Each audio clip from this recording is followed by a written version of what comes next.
जय श्री राम। मैं सुनीता द्विवेदी भाग 8 में प्रस्तुत कर रही हूँ मंदोदरी की कहानी। मैंने रामचरितमानस को पढ़ना समझना शुरू किया। मुझे बहुत आनंद की अनुभूति हुई।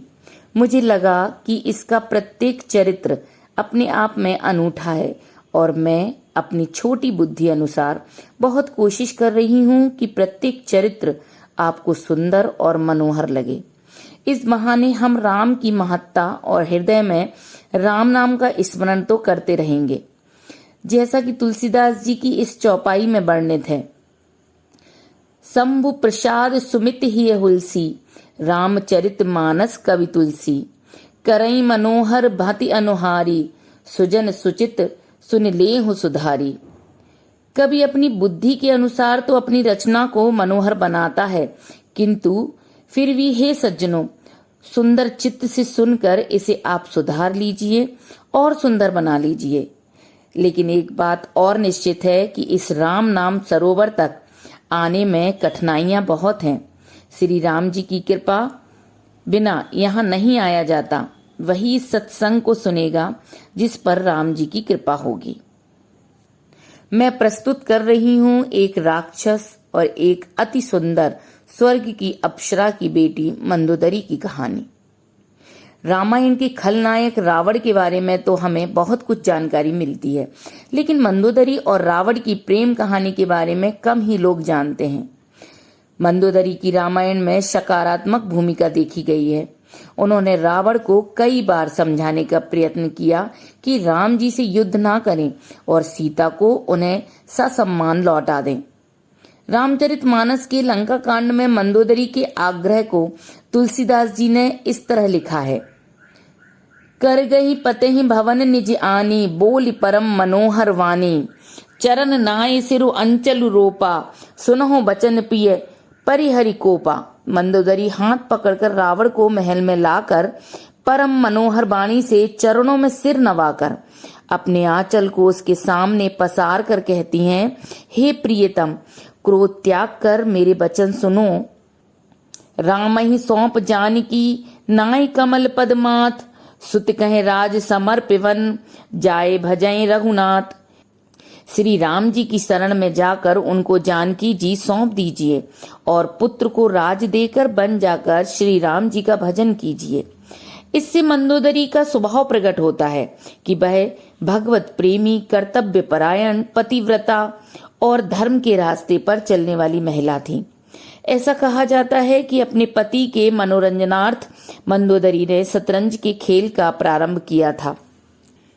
मंदोदरी की गणना भारत की 5 कन्याओं में भी की जाती है। किंवदंती है कि मंदोदरी अपने पिछले जन्म में मधुरा नाम की एक दिव्य कन्या थी, जो एक बार कैलाश पर्वत पर पहुंचती है। वहां उस समय माता पार्वती उपस्थित नहीं थी। माता पार्वती को वहां ना देखकर मधुरा शिव जी को आकर्षित करने का प्रयास करने लगती है। उसी समय माता पार्वती वहां पहुंचती हैं और मधुरा को इस स्थिति में देखकर आवेश में आ जाती हैं और कहती हैं, मधुरा, मैं तुम्हें श्राप देती हूँ, तुम 12 साल तक मेढक बनकर कुएं के अंदर रहोगी। इसी बीच महादेव का ध्यान टूटता है तो वह पार्वती जी को मनाने का प्रयास करने लगते हैं और मधुरा कहती है, माता, मुझे क्षमा कर दीजिए।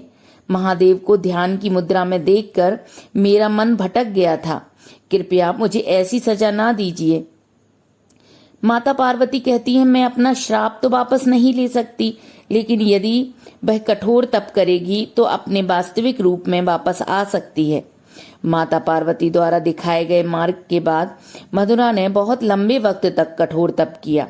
इसी कठोर तप की वजह से मधुरा माता पार्वती जी के श्राप से मुक्त हो पाई और कुएं से बाहर निकलने के लिए आवाज देने लगी।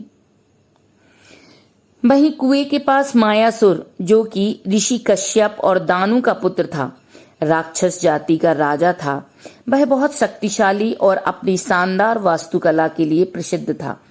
एक बार देवराज इंद्र की सभा में मायासुर की नजर हेमा नाम की अप्सरा पर पड़ती है। वह उसकी सुंदरता पर मोहित हो जाता है और उस स्वर्ग की अप्सरा हेमा से विवाह कर लेता है।